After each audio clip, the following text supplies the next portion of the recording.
Hello and good morning, everybody. Hopefully we've got some people joining us there for this lovely Monday Winnie the Pooh Day. I'm Jane Lillis, Village Agent with the West Somerset Village Agent team. I've got with me Jeremy Thompson Smith from the Library Service. It's good to have people here with us. Hopefully, if you could introduce yourselves, let me know who's here. We've got some storytelling, so if you've got children with you waiting for a story, then please let us know and let us know your children's ages. We'll be delighted to have an interactive chat. Just as a reminder, Talking Cafe Live is here with you every day at 11 o'clock. We are here to help as village agents. If you do need support with an issue, then please do message us via the Facebook Live Talking Cafe page. And we would be delighted to help you. So please, I would love to see some comments in there. Please tell us if you're here. And I'm going to hand over to Jeremy now for a wonderful Winnie the Pooh Day Talking Cafe Live. Thank you, Jane. Good morning, everybody. My name is Jeremy Thompson Smith, and I'm the Library Outreach Officer for Somerset Libraries, looking after the Mendip area. And our role is to go out to you, and that's what we're doing today. So if you've ever got any comments at all or anything you want to ask about libraries, librariesmail@somerset.gov.uk, mark it for Jeremy. I'll be on it tomorrow and happily can answer any library-related questions or point you in the right direction with our colleagues over at the Village Agents. So without further ado, let us know if any of you have any questions. We can read them, and then I'll be delighted to share with you some thoughts. But while you're waiting, I'd like you to think about who is your favourite Winnie the Pooh character. I'm going to tell you mine very shortly. And who do you think you would be that actually most resembles you? And again, I will tell you who I think I am. So have a think about who your favourite Winnie the Pooh character is and who you think resembles you in the A.A. Milne's beautiful books. Right, so we'll get going, shall we? I think we need to think about spring, but as we're in winter, I thought I'd share the first story for you, which is called Winter, not written by A.A. Milne. It's a collection of 4 stories that have been inspired, and that's the book I'm reading, if I can get that close to the camera. Where are we? The Best Bear in All the World. And the bit I would like to read to you to get us going is called Winter, in which Penguin arrives in the forest. This book is written by Paul Bright, Brian Sibley, Jean Willis, and Kate Saunders. One morning, Winnie the Pooh looked out of his window and saw something that took him by surprise. "This is very strange and unusual," said Pooh. "But unless I'm mistaken, somebody has taken the forest away and put a lot of something white there instead." This was confusing, and since it was still rather early, as it is now, and he hadn't yet had his first pot of honey, Pooh thought for a moment. He'd got his thinking hat on.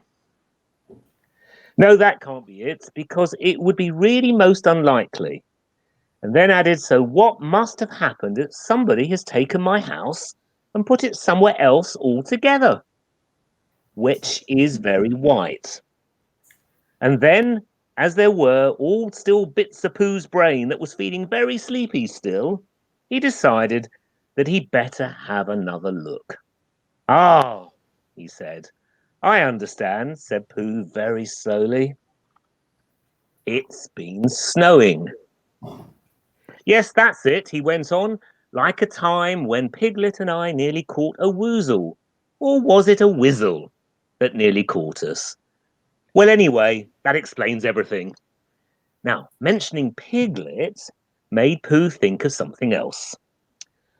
"The trouble with snow," he said, "is that unless you're very careful, you can get snowed in. Which, if you all are a very small animal like Piglet, can be bothersome and alarming. So maybe I ought to go and see if Piglet has got snowed in and needs help with getting snowed out. Jane was mentioning something about snow earlier this morning. I was indeed. I was saying that I have been reading the Winnie the Pooh stories for my granddaughter so that she can have them as bedtime stories while we're all separated at the moment. So sending them voice recordings. And I came across the bit that I seriously remembered from my childhood just the other day. And it's the little poem about snow. It's in the story A House is Built at Pooh Corner, and it goes, the more it snows, tiddly-pom, the more it goes, tiddly-pom. The more it goes, tiddly-pom, on snowing. And nobody knows, tiddly-pom, how cold my toes, tiddly-pom. How cold my toes, tiddly-pom, are growing.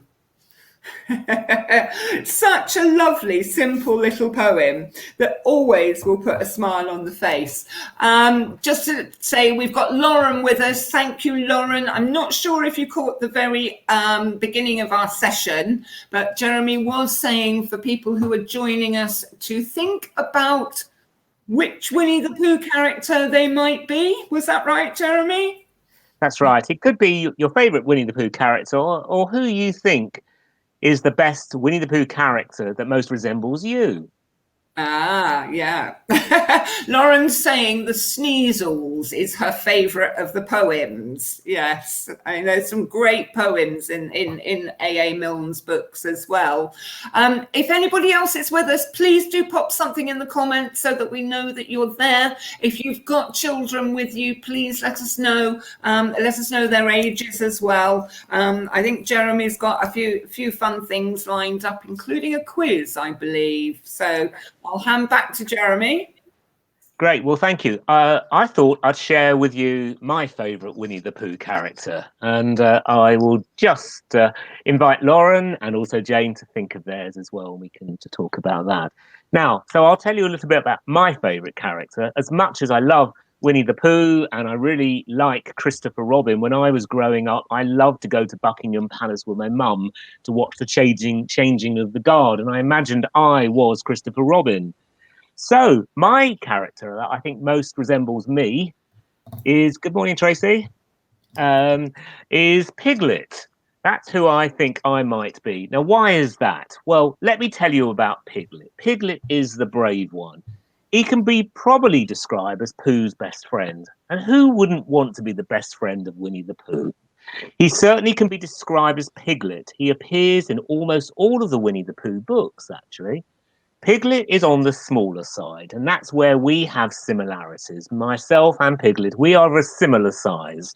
And size does not mean everything, because Piglet, he can be compared to other animals such as Kanga or scary persons such as the Heffalump or Woozle. Because of his size, Piglet is often a little nervous, and sometimes I get a bit nervous, in frightening situations. And he relies on Winnie the Pooh and Christopher Robin to keep him safe and hold his hand. And that's how I like to be with my children, and that's how I like to be when I was growing up with my parents.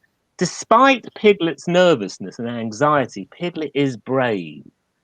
He's courageous on a number of different occasions, and most notably in the chapter in which Piglet does a very grand thing. And this proves that he's actually a rather remarkable animal whose bravery belies his tiny size. I think that most links with my character. How about you, Jane? Well, I know through my childhood and younger years, I think I probably identified with Tigger mainly. Full of bounce, always into everything, wanting to be with everybody and having great fun. Lovely little snippet of information about Tigger. He loves malt extract, otherwise known, of course, as the love it or hate it Marmite. which I do love. But yes, I think tigers in real life are one of my favourite big cats, and I think Tigger would probably still be the character that I would like to identify with. For sure. And also I noticed, Jane, Trace is also saying Tigger. Yeah.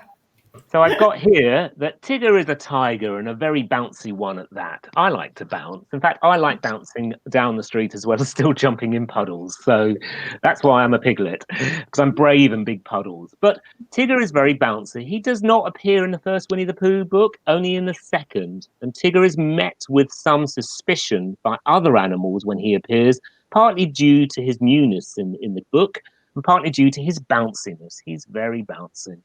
However, they learn that his bounciness is really harmless, his enthusiasm more than anything, and although they try to unbounce him in one of the books, at one point they soon realise their mistake. So, what we'll do now is I might share with you a story to get you ready for our quiz. With the quiz, I believe we are recorded, so you're welcome to contact Jane and the Village Agents team with your answers of your quiz. And we'll see if we can rustle up a small little Somerset Libraries prize for those with the most points. So send them in via Jane and we'll sort something out for you. When we come out of this lockdown, we'll see what we can find in our libraries. So I'm going to read a story now for you. And I thought we'd go to the first one, really. So this is sit back, relax, have a drink, and get taken away by Winnie the Pooh. Winnie the Pooh, in which we are introduced to Winnie the Pooh and some bees, and the story begins.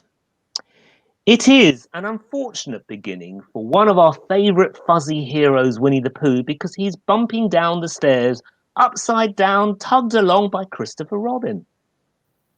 Pooh doesn't seem to mind, though, so neither will we. We're told that Pooh's proper name is Edward Bear, but Christopher Robin has renamed him as Winnie the Pooh. This confuses his father, who thought that the bear was a boy, and Winnie is of course a girl's name.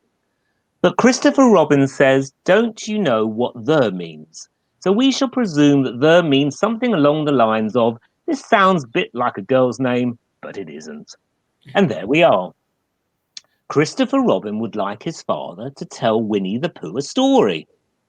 Now, in different circumstances, one might say that the story of Bear who likes to hear stories about himself is rather conceited and a sort of bear, a rather pompous sort of bear.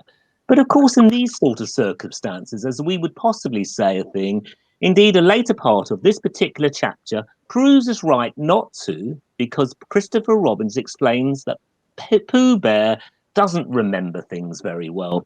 So he likes having the stories told to him because that is a real story and not just a remembering. So now we know that Pooh simply likes to know what he has done and where he has been, which seems only fair. We also have learned that he has trouble remembering things, and this may be one of the main reasons why Christopher Robin often refers to Pooh's lack of brain. And so, now we have the introduction out of the way, the main story begins, and it's set a very long time ago. This time last Friday.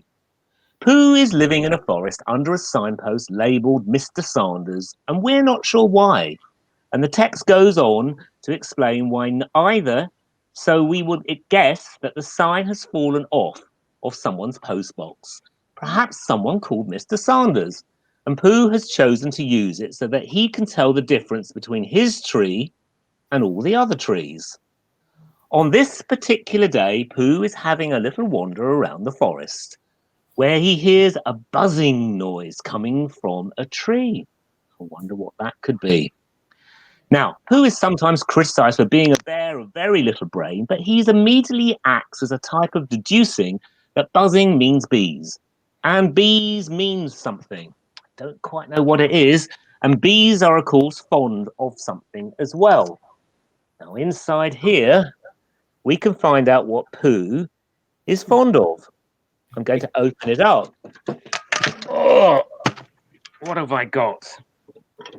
Pooh is fond of honey. That's right. And because we're greedy, we've got 2 jars of honey. Because Pooh doesn't know when to stop eating his honey. So, back to the story. Pooh is fond of a little honey now and then, and we should all stop and marvel at his reasoning skills for a moment. And these are, Pooh's next move is slightly less impressive because he climbs down the tree but falls out of it into a gorse bush. By then, we can't all be clever all the time. Most of us aren't. Pooh goes to see Christopher Robin and asks him if he has a balloon about him. A balloon, of course, being a thing that would enable a small bear like Winnie to float up into a tree without fear of gorse bushes. Christopher Robin happens to have 2 balloons, having been to a party at Piglet's house the day before. This is, to put it mildly, a rather troubling plot development, as Piglet has been to a party and not invited Pooh. He's invited Christopher Robin and allowed him to take a total of 2 balloons home with him, and he's even invited one of Rabbit's relations, who was rather too young to go to a party but went anyway. Surely Pooh was invited too, but if he was, where is his balloon? I think we will have to assume that either Pooh was invited but was not interested in balloons at that point, having not yet found the bees, or Pooh was invited but was generous enough to give his balloon to someone else, being just that sort of bear. I think we will think that. So now that the worriment is out of the way, we can return to Pooh, who has chosen a blue balloon to cunningly blend in with the sky, and is rolling around in a very muddy place to disguise himself as a small black cloud, to blend in with other small black clouds. And once he has become sufficiently muddy, he takes hold of the balloon and floats up into the sky, 20 feet into the air. And Christopher Robin shouts, "Hooray!" That's the end of part 1 of the story. We'll come back to that shortly. I was wondering, Jane, if anyone has got any comments on who they think their favourite character is. Tracy told us Tigger. Yeah, no, we've got nobody else at the moment. Lauren, are you still with us? Are you going to participate and let us know who your favourite character is, or who you think you are most like in the Winnie the Pooh character range? And anybody else who's with us, please do pop something in the comments so that we know you're there.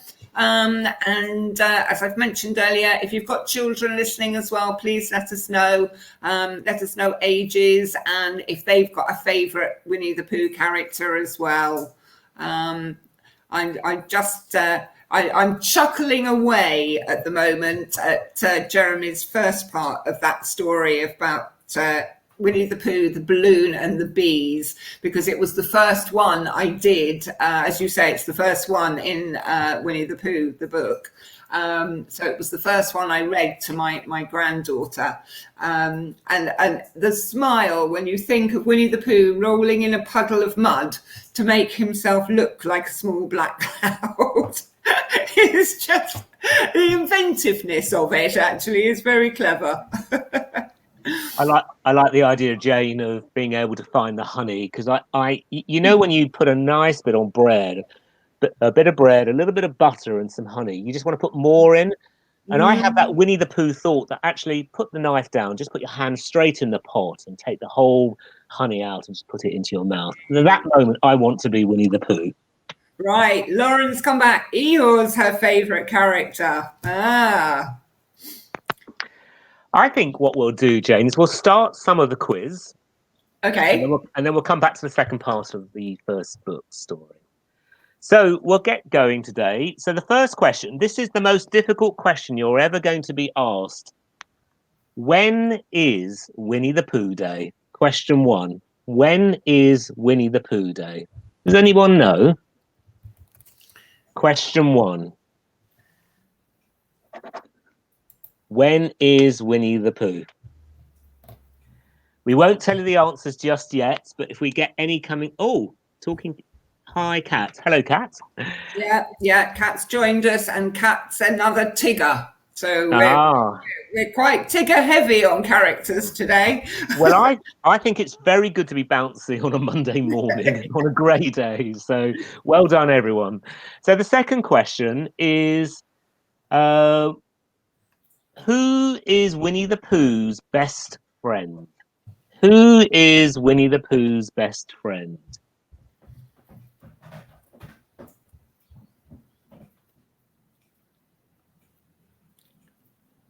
Question 2, who is Winnie the Pooh's best friend? He's got lots of friends, but yes, he has got a best friend. There is a best friend. Now, the next one is a very different question, difficult question as well. We want to really get that little parts of our brains working this morning because Winnie the Pooh needs help. If we can get our brains to work, then maybe that might help Winnie as well.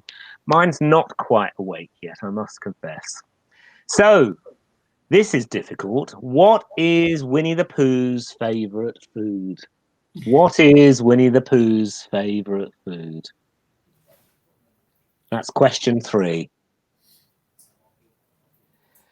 So let's have a real difficult question now. I don't know the answer to this, but I did find it out. Who is the character Lumpy? Who is Lumpy? Mm-hmm.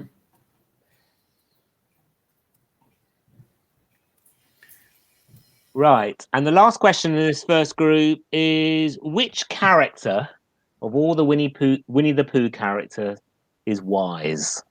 Yeah. That's a good, I reckon you could have a good guess on that one.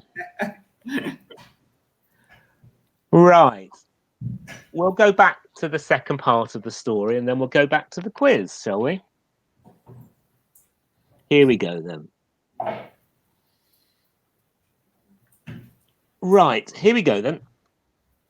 Unfortunately, though, Pooh starts to believe that the bees have become suspicious and they may not have completely seen through Winnie the Pooh's cunning plan.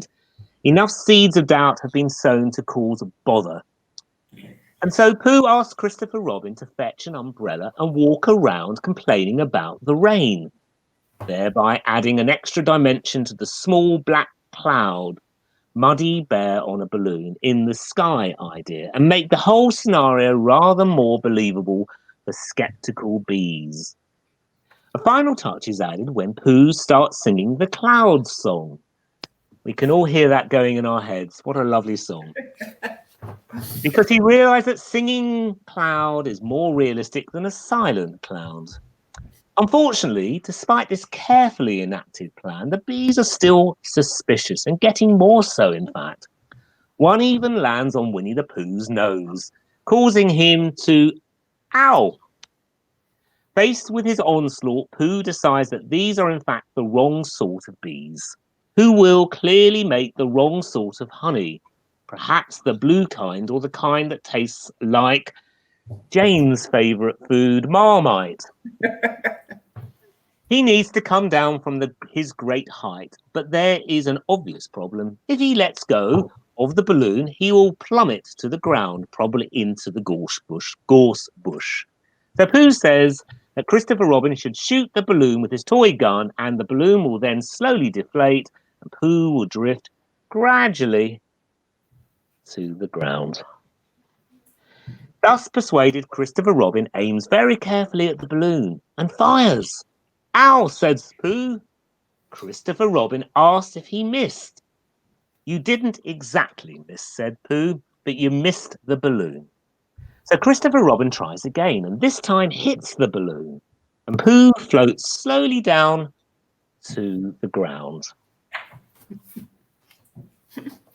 Should we have some more questions, Jane? Yeah, let's have some more questions. That would be really good. However, just before you do that, you mentioned the Cloud song that Winnie the Pooh was humming to himself while he was hanging from his balloon, pretending to be a little black cloud.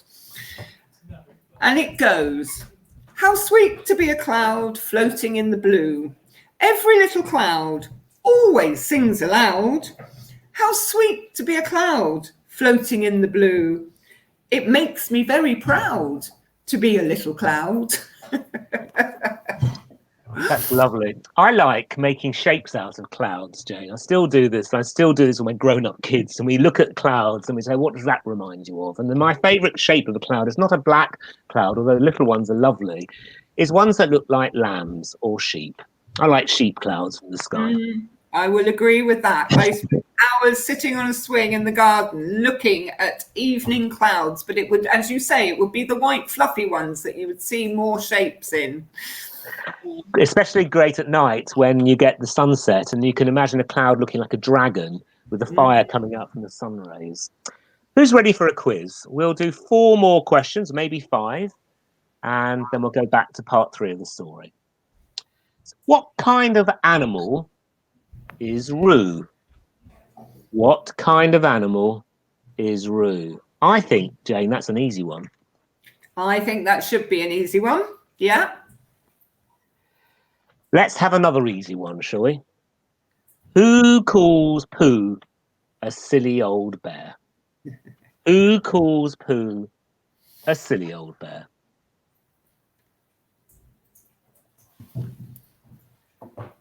Now, how about a confusing question? A confusing question to get us scratching our heads. How many acres is there in the 100-acre wood? How many acres is there in the 100-acre wood?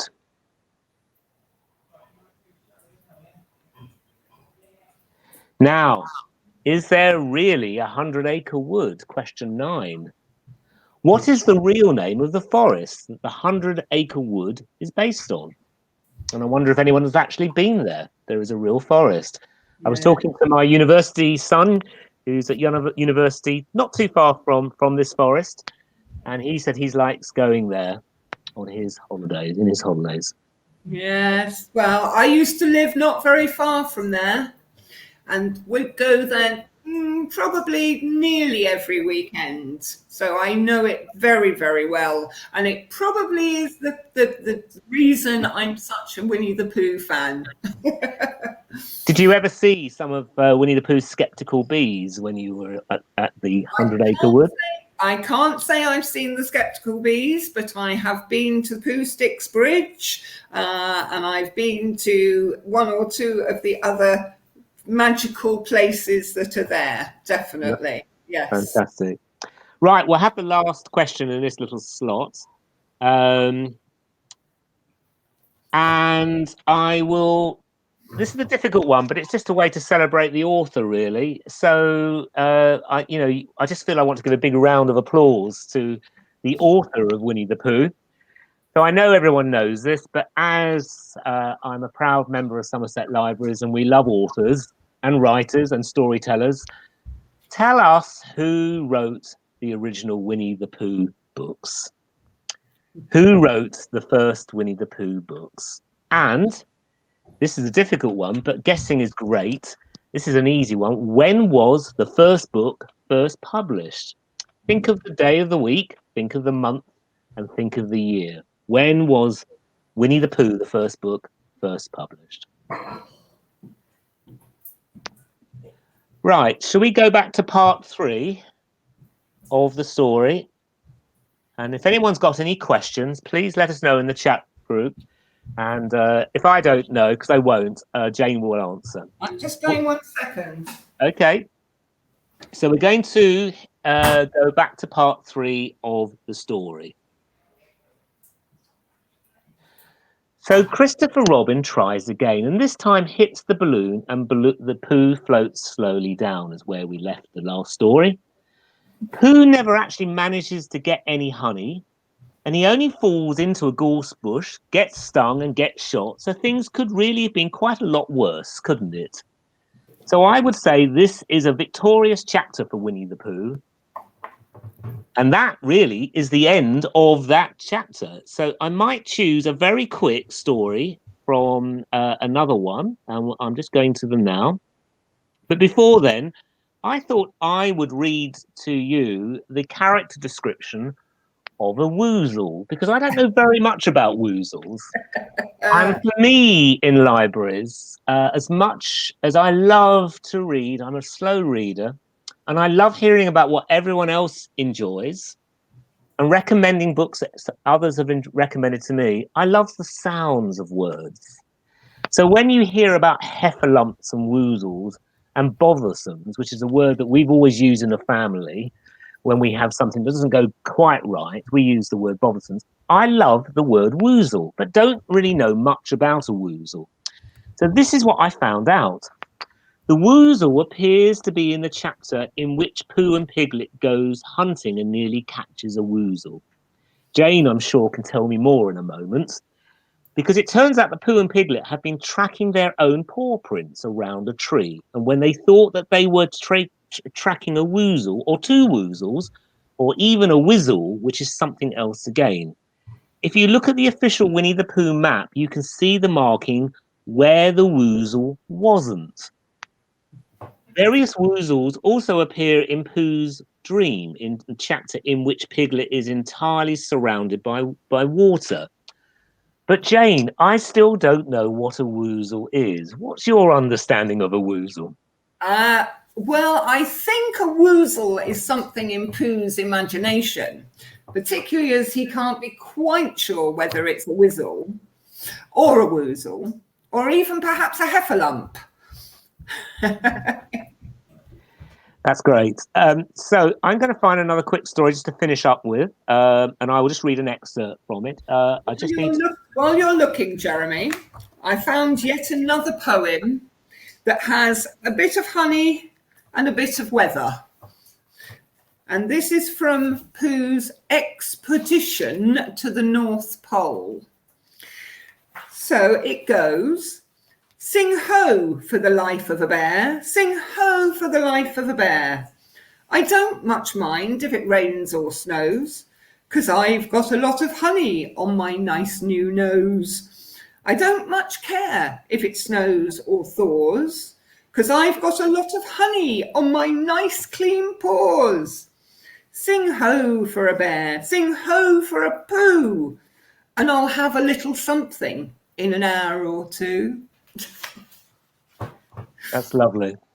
So I think, thank you to Tracy for mentioning Tigger. So I thought I would read a small excerpt for our last story. So it's just an excerpt in which Tigger is unbounced, because I'm bouncy, and I think that must be one of the most terrible things to have ever happened to Tigger, to lose your bounce. So I'm just going to read an excerpt, and thank you all so much for joining us.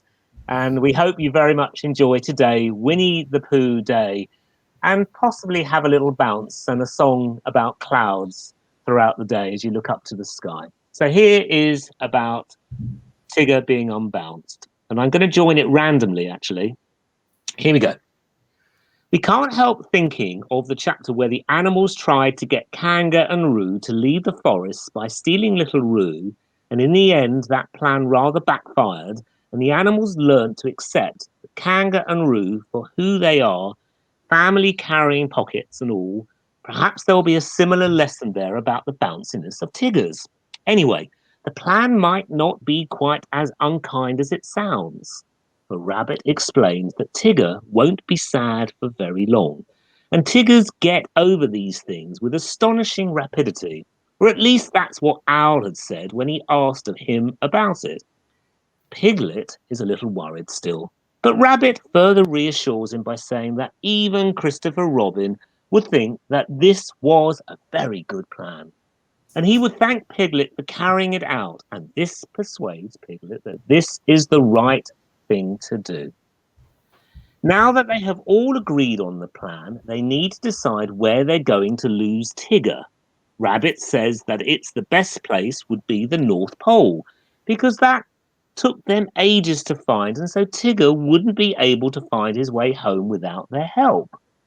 So the plan is in place, and they decide to put it into practice tomorrow morning after Rabbit has casually asked Tigger if he is doing anything tomorrow and whether he would like to go on an explore. I love going on explores, and we must share some comments on where your favourite explore is and where you might like to go on your daily exercise if you have that opportunity. Tomorrow turns out to be a bit of a misty and cold day, and Pooh is worrying about the bees that won't be making honey, Piglet is worrying about Tigger being left out alone in all of this weather. When they get to Rabbit's house, though, Rabbit says that it's the perfect day for unbouncing Tiggers, because Tigger always runs ahead of the others, and when he runs ahead today, they will just leave him there all by himself. The animals go to Kanga's house, where Tigger has been living, and Roo is waiting there too, which is awkward, but Rabbit says he will take care of it. Kanga says that Roo is going to have a stay at home. So Roo asks if he can go out tomorrow, and Kanga says we'll see, which, as we all know, means no. Poor Roo. The animals, minus Roo and Kanga, all head off into the misty day, and at one point, Pooh and Piglet, Rabbit and all, will walk together. Tigger runs rings around them, and then Pooh and Rabbit and Piglet walk one after the other, and Tigger runs oblongs around them, and then Tigger runs back and forth in front of them, bouncing into the rabbit at intervals. The mist gets thicker and thicker as they walk, and Tigger keeps disappearing into the mist and then reappearing out of it. And Rabbit decides that the time has come to put their plan into action. And so he says, now. And the animals all jump down into a hollow by the side of the path and hide in the undergrowth, listening. And there's silence, and a patting noise, and silence. Tigger doesn't understand what is happening, and he goes off in another direction to try and find the others. Pooh and Piglet and Rabbit wait for a bit longer in their hollow, and then they all get up, and Rabbit leads the way home. Piglet thinks that they are going in the wrong direction, and that home is more to the right. What do you think, Pooh? Pooh is having trouble telling his left paw from his right paw, although he knows that when you have identified one paw, you've usually solved the problem of the other one. So that's just an excerpt of Unbouncing the Tigger.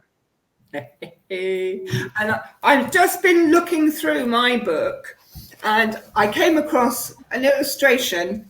For people who don't know, the illustrations in the books were done by E.H. Shepherd, and it shows, if you can see there, that's Tigger, and I think it's Roo. Yes, it's Tigger and Roo up a tree. Well, let's go the right way.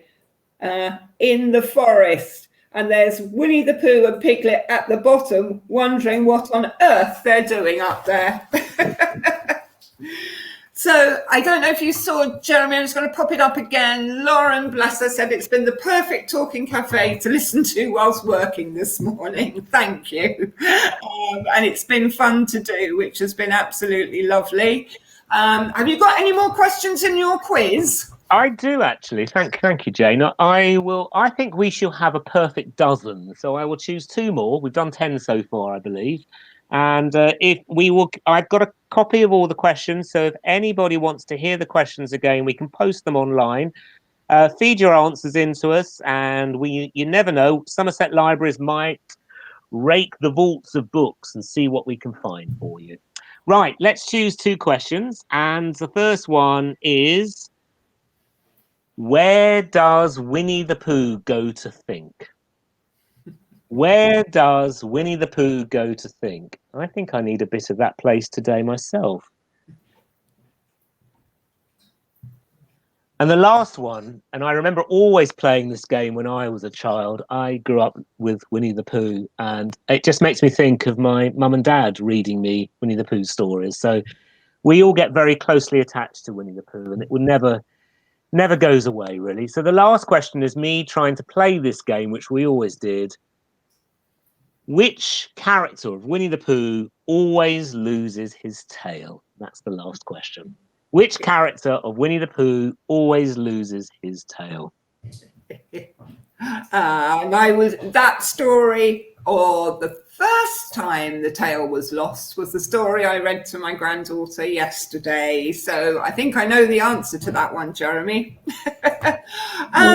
Before we wrap up, I wanted to firstly just say Thank you to everybody who joined us. Thank you to everybody who watches this then later.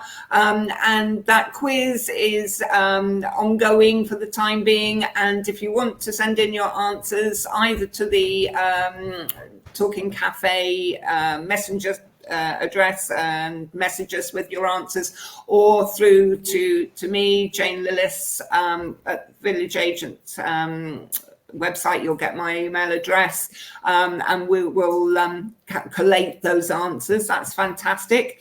We're often asked, Winnie the Pooh fans, as to how Winnie the Pooh got his name. So I think I'm just going to finish up for those of you who don't know. It's that apparently Winnie the Pooh is named after a bear that was at London Zoo, then came from Winnipeg and was called Winnie.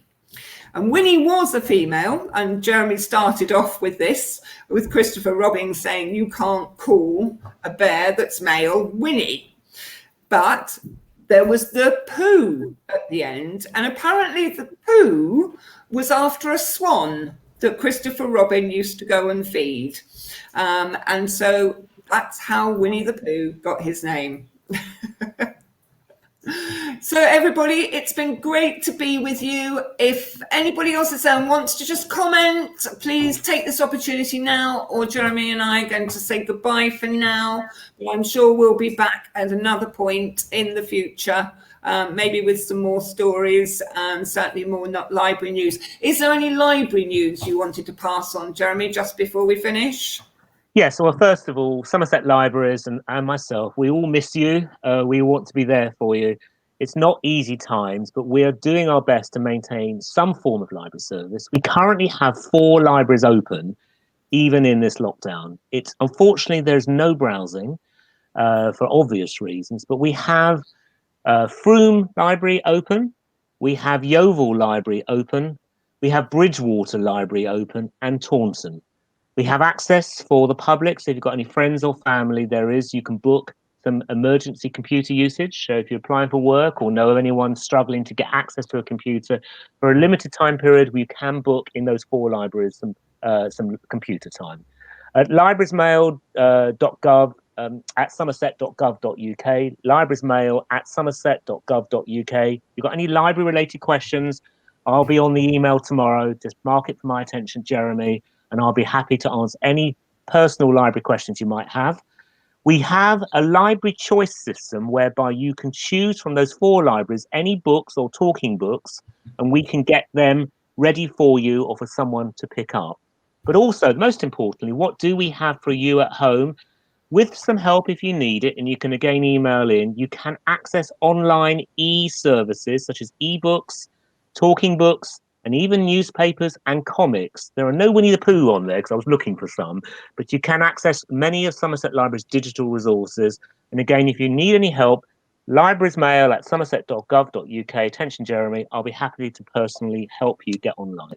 Thank you for allowing Somerset Libraries to be with you today. Happy Winnie the Pooh Day.